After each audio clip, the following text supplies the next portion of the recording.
네, 오늘 가족 구원에 관한 말씀을 함께 좀 나누려고 합니다. 우리 사도행전 16장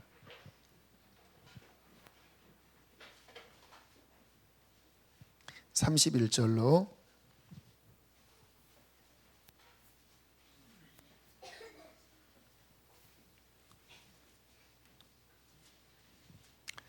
33절까지 우리 세 절을 함께 읽겠습니다.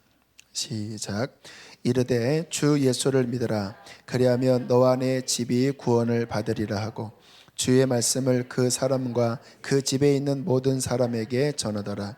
그 밤 그 시각에 간수가 그들을 데려다가 그 맞은 자리를 씻어주고 자기와 그 온 가족이 다 세례를 받은 후. 아멘. 제가 그 몇 주 전에 좀 휴가를 갖고 사랑의 수양관에서 며칠간을 책도 보고 또 기도하는 시간을 가졌는데요. 그때 눈에 들어온 한 책을 구입해서 봤습니다. 우리나라 2030년에서 40년에 한국교회는 어떠한 일이 벌어질까? 한국교회 미래 보고에 대한 그런 책이었는데요. 심각한 이야기를 하시더라고요.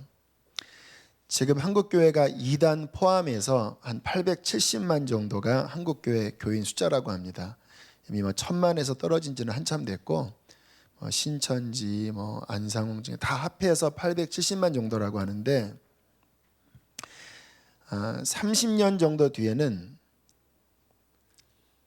2단 포함해서 300만에서 400만 반토막 난답니다. 100년 뒤가 아니라 30년, 40년 뒤에 지금의 반토막이 난다고 하고요. 더 충격적인 보고는 교회 학교는요, 그 300만, 400만 중에 10%, 30만에서 40만. 그러니까 교회 교인이 300명이면 아이들이 30명 정도 모인다라는 거예요. 그게 왜 그러냐면 인구 감소 때문에 어쩔 수 없이 우리 한국교회의 미래도 그 고령화 또 인구 감소가 큰 문제인데 교회는 더 심각하다고 합니다. 이미 80년대부터 아직 기성세대가 계속 부흥하고 있었던 그 시점 80년대 중후반부터 이미 교회 학교는 줄어들기 시작했대요. 그러다가 근 한 10년 전에는 더 급격하게 줄면서 지금 현재는 일반 교회 가운데 교회 학교가 없는 교회가 50%가 넘는다고 그래요. 우리 학교는 중고등부가 없습니다. 아동부가 없습니다. 작년밖에 없습니다. 하는 교회가 50% 이상이 된다고 해요. 그러니까 이 상태로 해서 30년, 50년 지나면 지금 여기 계신 분들이 머리가 하얘진 분들은 이제 더 하얘지시던지 저 주님 나라 요단강 건너서 가 계시고 머리 까마신 분들은 하얗게 되셨는데 교회는 이미 텅텅 비었다라는 거예요. 교회가 부도난다라는 거예요. 지금도 1년에 200개 교회 이상이 교회가 부도납니다. 판교에 있는 몇백억 들여서 공사했던 교회가 부도나서 안상홍 증인회가 사버렸습니다. 지금도 200개, 300개 교회가 부도나는데 그때가 되면 교회가 운영이 안 되는 거예요. 왜? 사람이 없으니까. 나이 드신 분밖에 없고 아이들은 더 줄은 가운데 있고.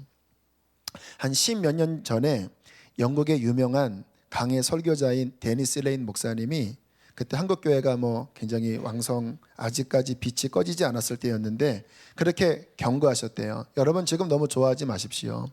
우리 영국교회가 불과 7, 80년 전만 해도 흥왕기였습니다.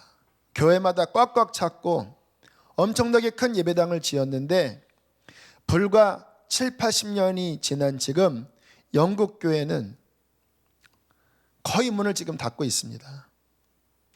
여러분도 지금 교회가 왕성하다고 해서 안심해서는 안 됩니다. 불과 몇십 년 뒤에 영국골 날 수 있습니다. 여러분 들어보셨죠? 얼마 전에 그 SBS인가에서 영국 교회의 그런 실태에 대해서 한번 방영한 적이 있어요.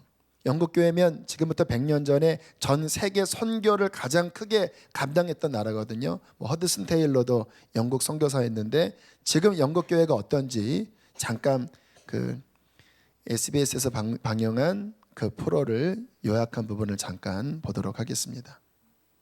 21세기를 사는 영국인들에게 교회는 어떤 곳일까? 젊은이들이 쏟아져 나온 주말 런던 밤거리. 번화가 한켠에는 교회가 있다. 그런데 성스러워야 할 교회는 젊은이들이 가득한 나이트클럽으로 변해 있었다. 예수 십자가가 있던 자리는 술병 든 흰곰이 대신하고 있다.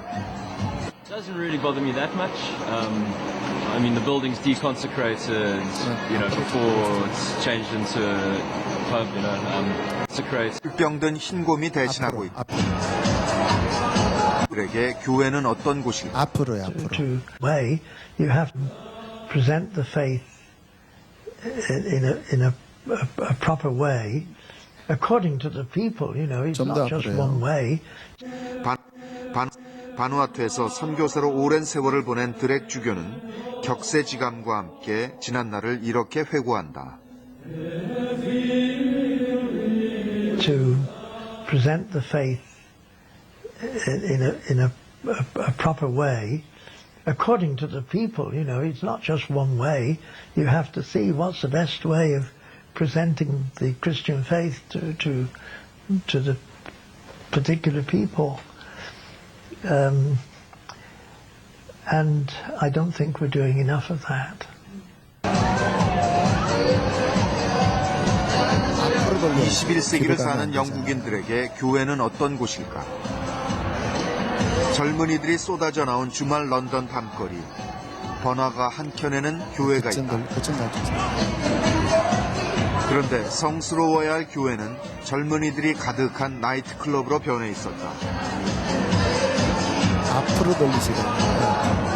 예수 십자가가 있던 자리는 술병. You're having fun. That's the point of being here.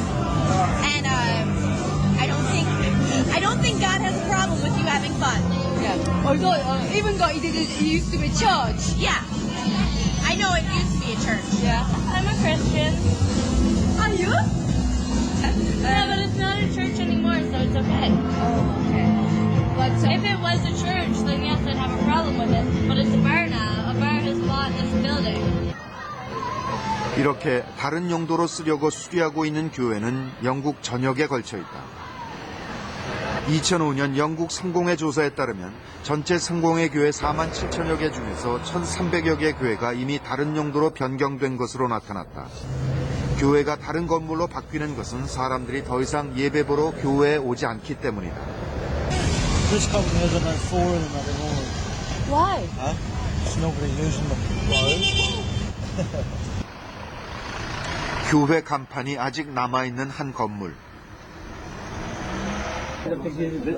그 안에는 남자들 여럿이 모여들고 있다.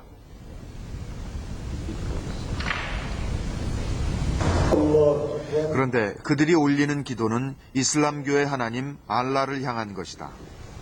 교회가 이슬람 사원으로 바뀐 것이다. We was desperately looking for a place where we can pray. So eventually we managed to contact with this church people, and we find this place been closed for a long time. 기독교를 거부하는 원주민들을 감옥에 가두고 고문할 정도로 영국인들의 신앙심은 확고했었다. 이제 신을 저버리고 있는 것이다.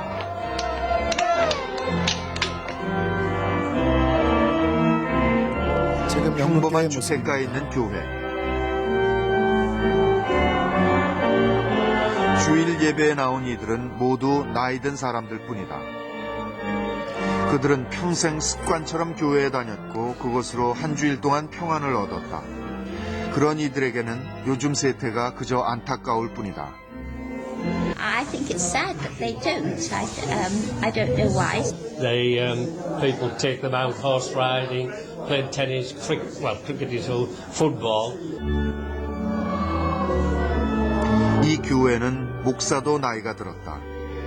존 목사는 어른들만 남은 현실에 대해 어떻게 생각할까?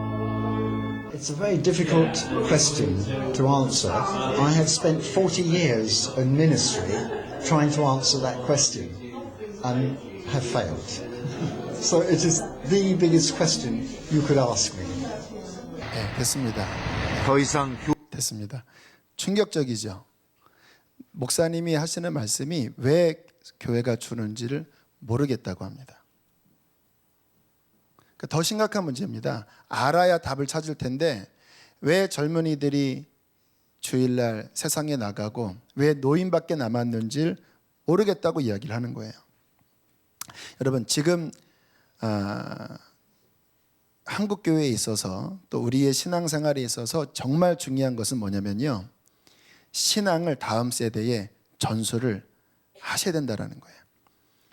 교회가 30년 뒤에 반토막 나지 않도록 정말 우리가 믿음으로 기도하고 그리고 우리의 가족 이번에 명절에 만날 때 정말 그들이 예수님을 만날 수 있도록 우리가 힘써 복음을 전해야 합니다.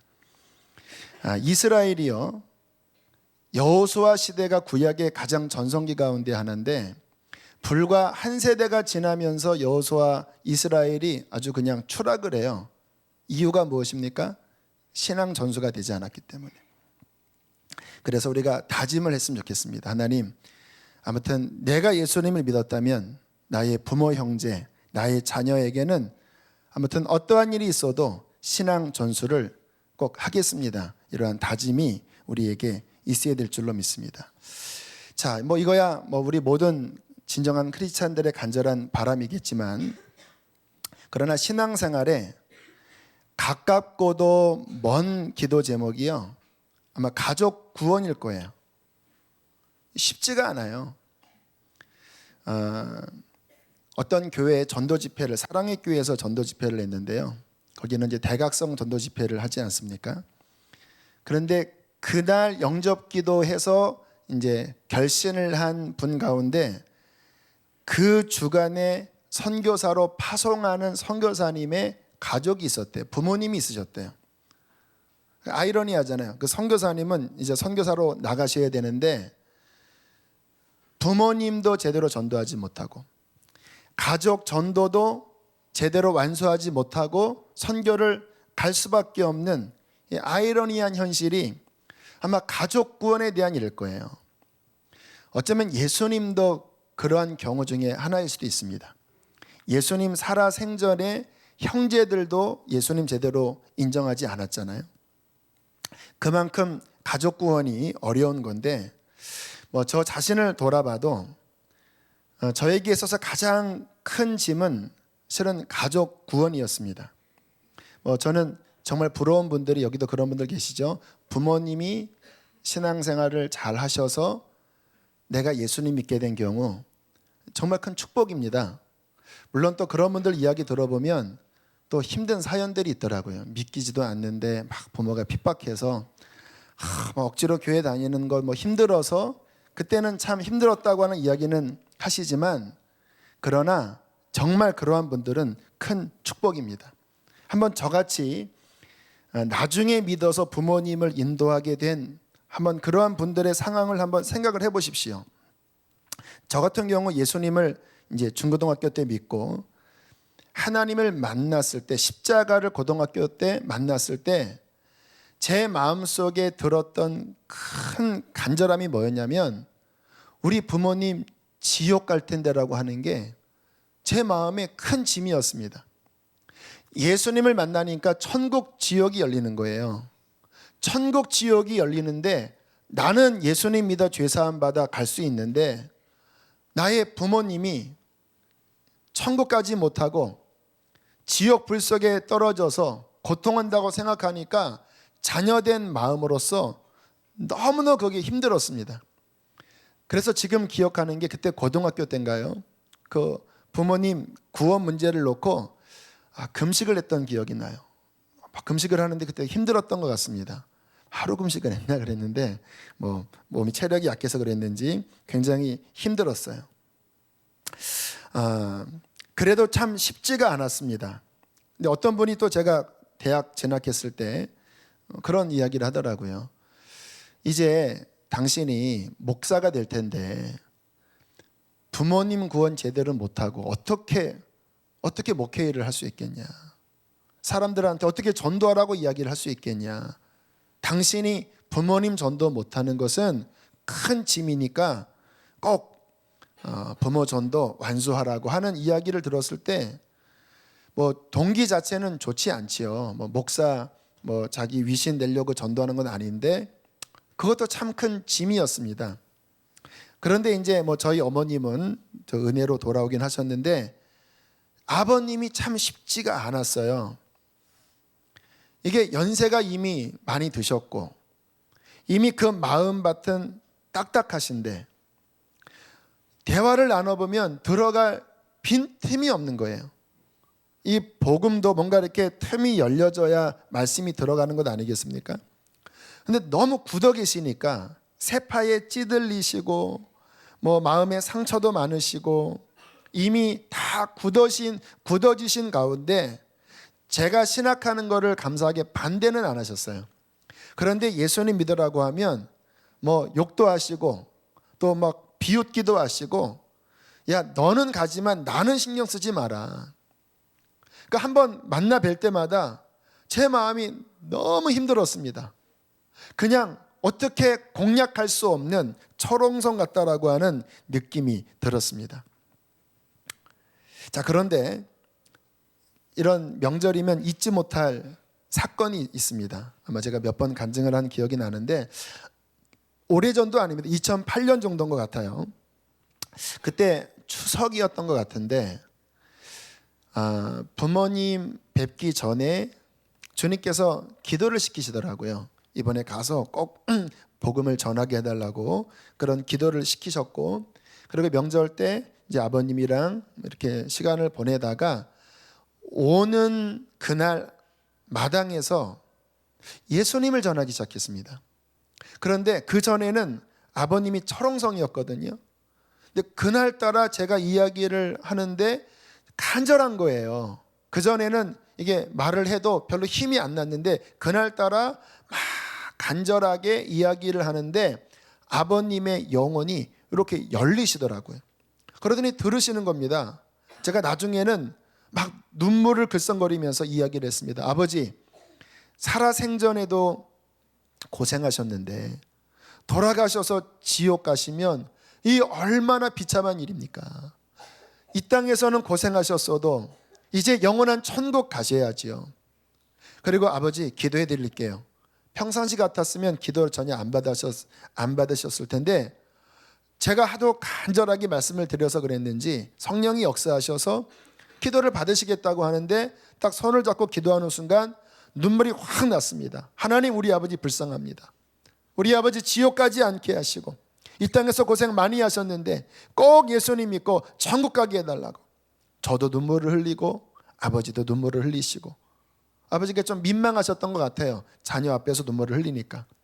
근데 감사한 거는요, 그때 아버님의 철옹성 같았던 그 마음의 성이 균열이 생기면서 어쨌건 간에 복음이 이렇게 쑥 들어왔어요. 물론 이제 연세가 드셔서 혼자 교회를 나갈 수는 없으셨지만 명절에 모여서 예배를 드리자고 하면 아버님이 막 이제 이야기를 하시더라고요. 나도 옛날에 실은 교회 다녔었다.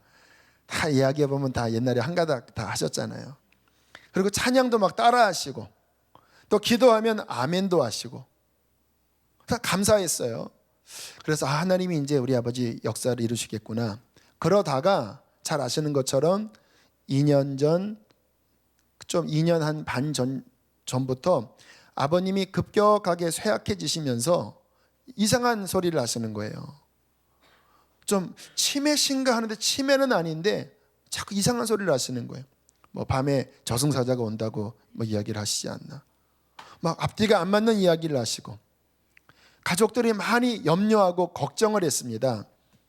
그리고 뭐 하나님에 대해서도 막 횡설수설하시고 그러다가 2년 전, 정말 2년 전인데 아버님이 쓰러지시면서 그리고 원래 그날 돌아가시는 날이었습니다. 왜냐하면 이렇게 정신을 잃고 급히 119를 119에 실어서 그 응급실로 가셨는데 검사 받다가 의식을 잃으셨습니다. 호흡이 이제 더 이상 할 수 없는 지경까지 가신 거예요. 그때 급하게 석션을 관을 삽입을 하고 그리고 한 17일간을 연명하셨거든요. 그 17일 연명하는 기간 가운데 아버님이 온전히 회개하시고 그리고 예수님 영접하시고 그리고 정말 눈물도 흘리시고 마지막 돌아가실 때는 그 임종 예배 드릴 때 주기도문 대개 나라와 건세와 영광이 아버지께 영원히 있사옵나이다 딱 끝나자마자 심장이 딱 정지되면서 얼굴이 아주 한박 웃음을 지으시면서, 저는 그때 주일이라 없었는데 우리 누님이 하시는 말씀이 얼굴이 한박 그냥 씩 웃는 게 아니라 한박 웃음을 지으시면서 얼굴이 환해지시면서 그렇게 주님 나라 가는 아름다운 구원을 주님께서 이루셨어요. 참 극적이기도 했고 참 정말 위험한 순간이기도 했어요. 여러분, 가족 구원 정말 쉽지 않은 영적 싸움이에요. 부모를 구원하는 것도 어렵지만 자녀 구원 온전히 이루는 것 더 힘들 수 있습니다. 여러분, 김일성이요, 아버님이 장로님이었던 거 아세요? 김일성의 어머니가 권사님이었던 거 아세요? 김일성 어머니 성함 아시죠? 강반석입니다. 강반석. 어릴 때부터 교회에서 자라났어요. 그런데 이 우리나라의 철천지 원수 같은 기독교에 가장 대적하는 그런 사람이 장로 가정에서도 나올 수 있는 거예요. 어떻게 보면 부모님은 자녀의 그 애절한 마음 때문에 마음을 열 수 있는데요, 자녀는 또 마음이 달라요. 어릴 때 잡히지 않으면, 지금 영국 교회 보십시오. 자녀들이 교회를 안 가요. 나는 크리스찬입니다라고 이야기를 하지만 예배당에서 나이트클럽 춤을 춰도 별로 죄의식을 못 느끼는 저러한 상황 가운데 갔다라는 거예요. 어떻게 가정구원을 이루어야 되는가? 어떻게 한국교회 불과 30년, 40년을 버티게 할 수 있는가? 나의 부모님이 그 마지막 영광스럽게 천국 들어가는 믿음을 가질 수 있게 하며, 나의 자녀가 또 그 손주가 내가 주님 나라 간 이후에도 신앙의 바통을 이어받아 여전히 하나님 믿는 그러한 가정이 되게 할 수 있을까? 이것은 지금 이 시대에 가장 중요한 우리의 기도 제목이라는 것입니다.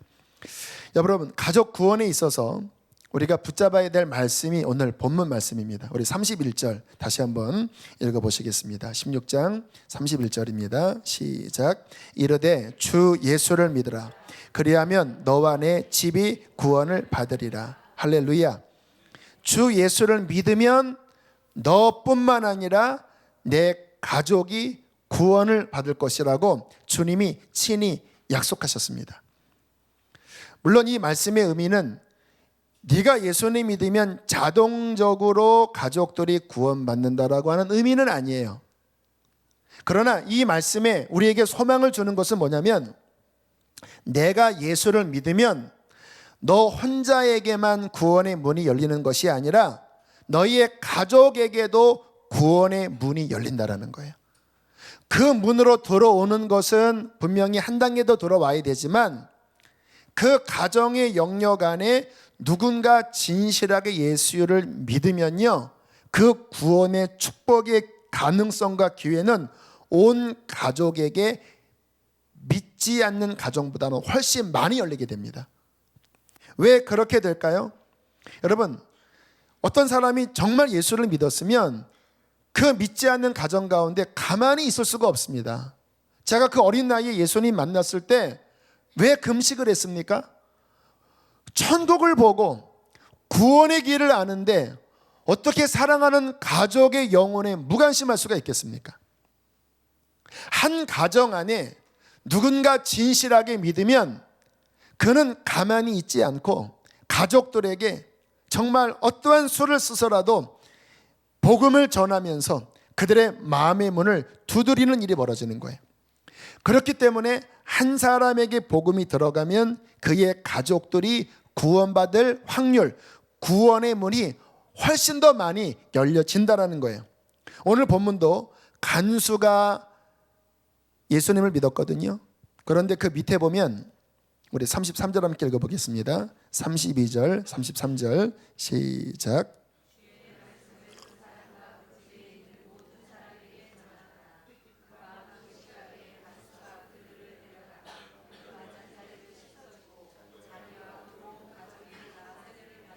그렇죠. 간수 하나가 예수를 믿었는데 말씀이 그의 집에 있는 모든 사람에게까지 전파되고 세례가 온 가족에게 가잖아요. 한 사람이 예수를 믿어 그 사람이 움직이기 시작할 때 철옹성처럼 닫혔던 부모의 문도, 자녀의 문도 반드시 하나님께서 열어주실 것입니다. 또 하나는 왜 그러냐면요, 믿는 하나님의 자녀가 드리는 사랑의 기도 때문에 그래요. 여러분, 주님은요, 이 사람이 아무리 악할지라도 그의 자녀든 부모든 이타적인 사랑으로 간절하게 눈물로 드리는 하나님의 자녀의 구원의 기도를 주님은 결코 외면치 아니하십니다. 이게 어떻게 보면 하나님이 좀 편애하시나라고 생각할 수 있지만 아무튼 하나님의 원리가 그래요. 이 사람은 하나님의 사랑받는 사람이 아니에요. 악한 사람입니다. 하나님의 진노 아래에 있어요. 그런데 이 사람의 가족이든 일가 친척이든 진실하게 주님을 믿고 그 악한 하나님의 진노 아래에 있는 이 사람을 위해서 애타게 기도하면 이 사람은 악할지라도 그 하나님의 자녀의 눈물의 기도를 통하여 이 사람에게 구원의 기회를 더 많이 주십니다. 성경에도 나와 있죠. 아브라함의 중보 때문에 그의 조카 롯이 소돔과 고모라에서 구출을 받잖아요. 롯뿐만 아니라 그의 자녀 롯의 부인에게까지 문이 열리죠. 물론 문이 열렸지만 롯의 부인 사유될 사람들은 결국 본인의 의지대로 멸망했습니다. 그러나 문은 열려줬어요. 우리의 간절한 기도가, 가족들을 향한 간절한 기도가 하나님의 역사를 가정 가운데 이루게 하십니다. 유명한 예화가 있잖아요. 그 어거스틴이 방황할 때 그의 어머니 모니카가 자녀를 위해서 눈물을 흘리다가 너무 안 돌아오니까 암브로시우스라고 하는 목사님에게 찾아가 우리 자녀 어떻게 될 건지 물어보니까 이렇게 이야기했다고 하잖아요. 눈물의 기도가 있는 자녀는 결코 망하지 않는다고. 저희 가정 같은 경우를 봐도요, 아버님이 소천하시기 한 7, 8개월 전부터 우리 누님이, 그러니까 우리 아버님이 1월 27일 날 소천하셨는데 저희 누님이 그 전해 8월 달 여름에 휴가를 맞아 산기도를 갔습니다. 기도원으로 갔어요. 근데 누님이 그러더라고요.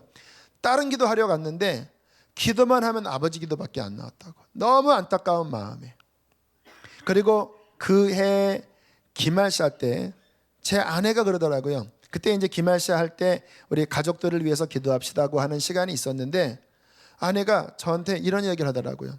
갑자기 아버님이 떠오르는데 이거는 어떻게 표현할 수 없는 불쌍한 마음이 드는데 뭐라고 표현이 안 돼. 이거는 아내가 그러더라고요. 내 마음이 아니라고. 어떻게 시아버지를 향한 이런 마음이 들을 수가 있냐고. 뭐라고 표현할 수 없는 불쌍한 마음이 들어서 너무나 안타깝게 울었다고. 아버님에게 무슨 일이 일어날 것 같다고 그렇게 이야기를 했어요. 그러한 기도가 모아지고 결국 아버님의 그 마지막 위기에서 관이 코 속에 들어가고 17일간 아주 아름다운 극적인 구원의 역사가 일어났고요. 그 중환자실에 있었던 그 기간 가운데서도요, 저희 가정을 위해서 기도해 주시는 가족 같은 그 권사님이 그 17일 가운데, 그분은 영적으로 이렇게 열리신 분이거든요. 2번이나 심각하게 싸웠대요, 영적으로. 초반부에는요, 제가 다음날 중환자실 앞에서 그 권사님 봤는데 얼굴이 노래지셔서 오셨어요. 그래서 이야기를 하셨는데 어제 밤새도록 싸웠대요. 너희 아버지 위해서 기도하는데 마귀가 새까맣게 몰려오면서 내놓으라고.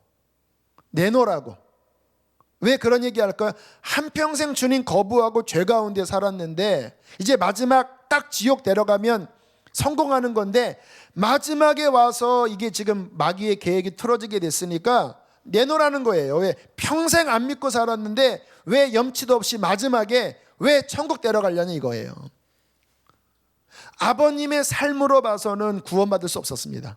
그런데 가족들의 기도, 그 기도하는 권사님이 막아서서 막 대적했대요. 막 밤새 싸우는데 나중에는 싹 빠져나가더래요.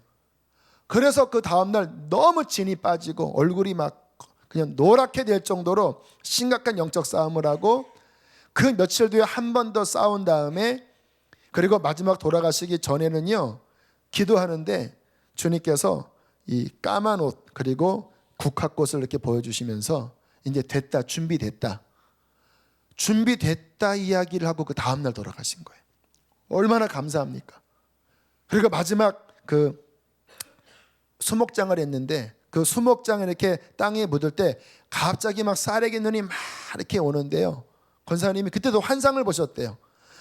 하나님의 손인지 천사의 손이 나타나서 그것을 막 이렇게 다지고 있는 막 너무나 그냥 그 과정 하나하나가 너무나 감격스러운 간증이었어요. 저의 자녀들이 그러니까 손주들이죠. 할아버지한테는 물어봅니다. 아빠 할아버지 어디 계셔?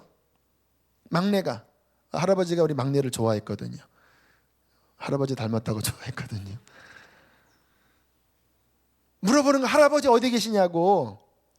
뭐라고 이야기할게요? 천국에 있지. 만약에 제가 저희 아버지 구원을 못 시켰다면 그때 무슨 얘기를 했겠습니까? 할아버지 어디 계셔? 글쎄 하고 슬픈 여운의 생각을 하지 않았겠습니까? 하나님께서 가족들의 눈물의 기도를 통하여 하나님은 역사를 이루시는 것입니다. 또 어떻게 하면 하나님의 구원을 그 믿는 가정을 이루실까요? 말씀 그대로입니다. 31절에 주 예수를 믿으라. 그리하면 너와 내 집이 구원을 얻을 것이다. 주 예수를 진짜로 믿어라. 육신적으로 교회 왔다 갔다 하는 신앙 가지고는 가정 구원 못 시킵니다. 왜요? 그러한 신앙은 가족 구원을 향한 마음이 없어요. 그냥 만나면 인간적인 대화를 나누지 그 영혼을 향한 눈이 안 띄어집니다. 왜? 가족 구원의 문제는요 영적인 문제예요.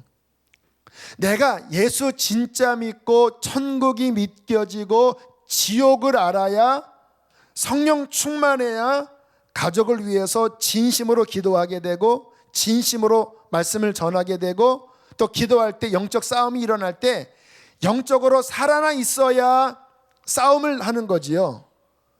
육적인 크리스찬이 깨어있지도 않는데 천국 지옥도 안 믿는데 무슨 전도를 합니까? 정말 내가 진실하게 믿어야 가족 모임 가운데서도 빛이 되지요. 여러분 가족들이 왜 예수님 안 믿는지 아세요? 제 교회는 다니고 교회에서는 집사, 권사, 장로, 목사지만 하는 짓거리 보면 우리랑 다를 거 없다. 욕심 부린다. 그들은 우리를 바라보면서 그래도 너희는 우리보다 조금은 낫지 않겠냐? 기대합니다. 그런데 본인이나 똑같다고 생각하면 실망하고요. 오히려 본인보다 더 못하다고 생각하면 증오합니다. 저거 믿어도 다 소용없어. 복음이 막히는 이유가 어쩌면 교회 다니는 우리들 때문입니다.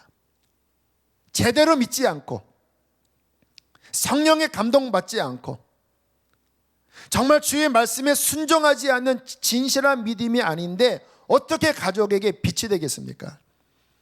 우리 교회 집사님 한 분 얼마 전에 이야기했는데 그런 이야기 하더라고요.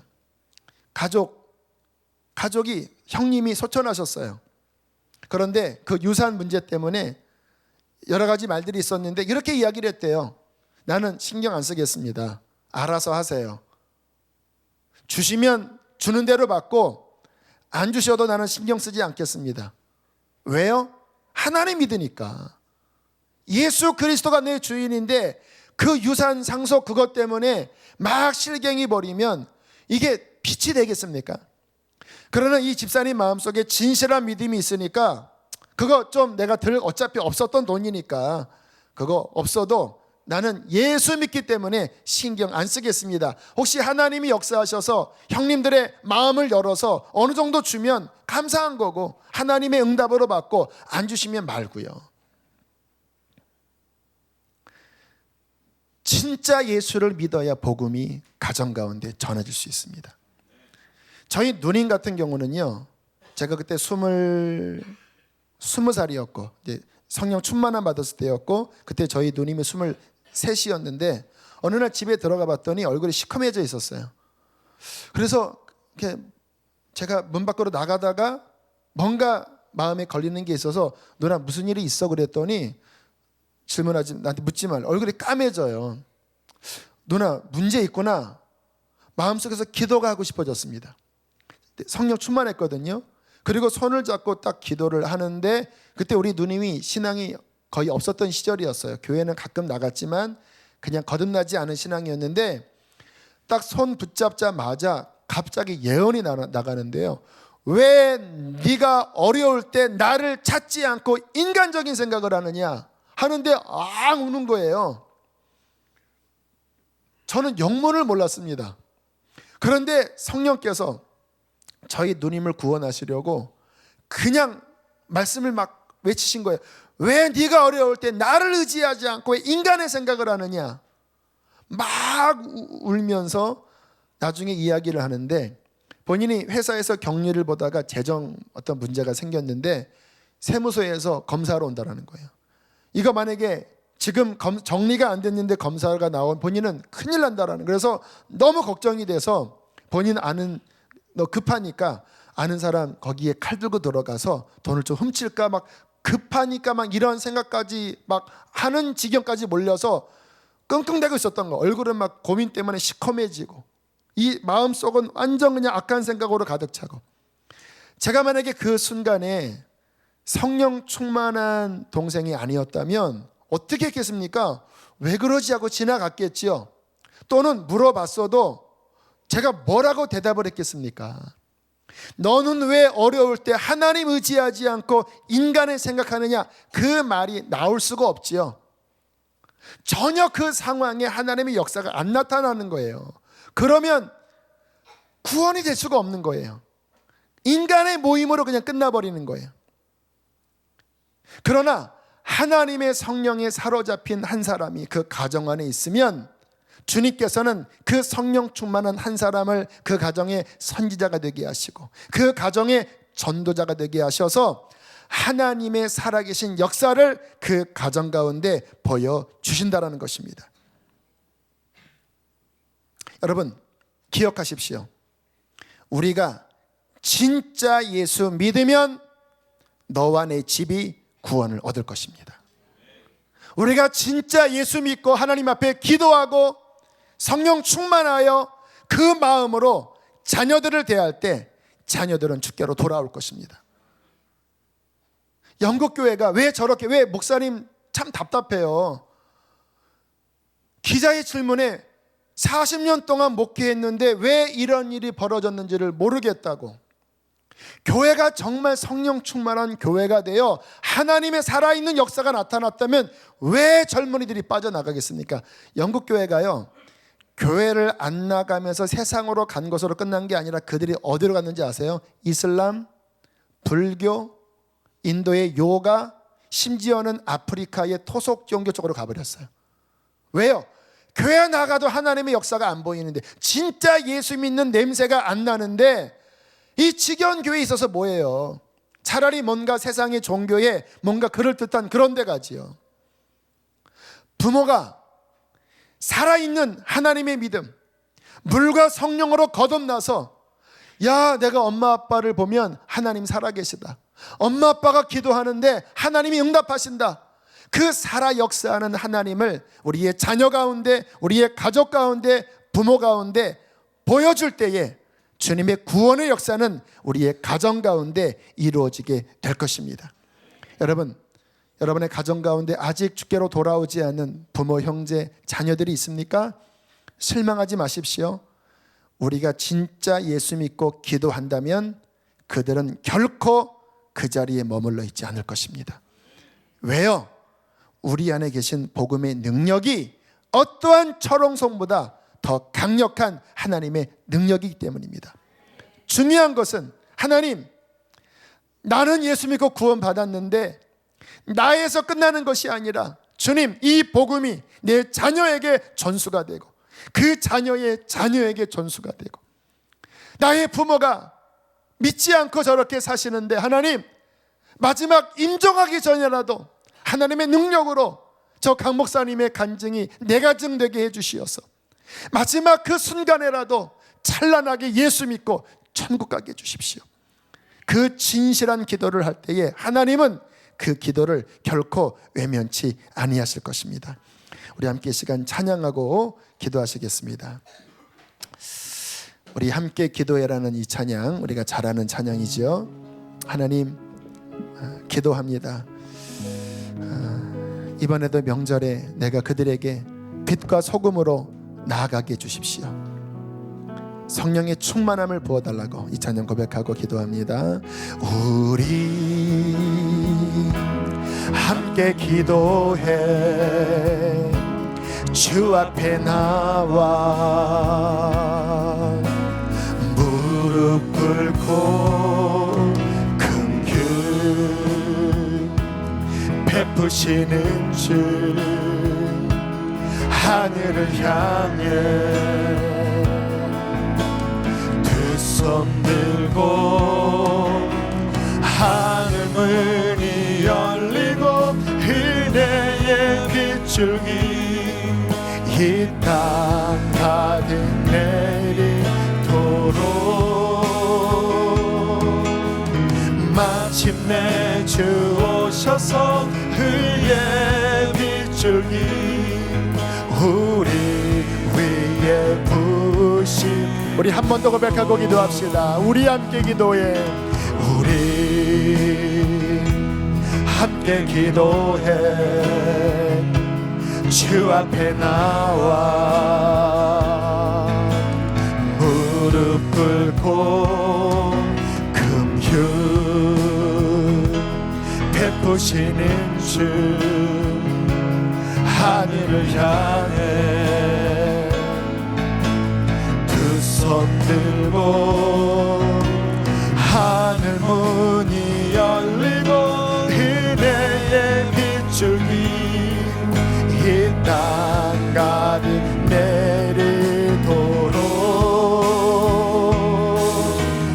마침내 주 오셔서 그의 가정 위에 부으시도록 가정 위에 부으시도록 우리 시간 간절하게 기도합시다. 하나님, 이미 복음화가 되었다고 생각하는 분들도 기도하셔야 합니다.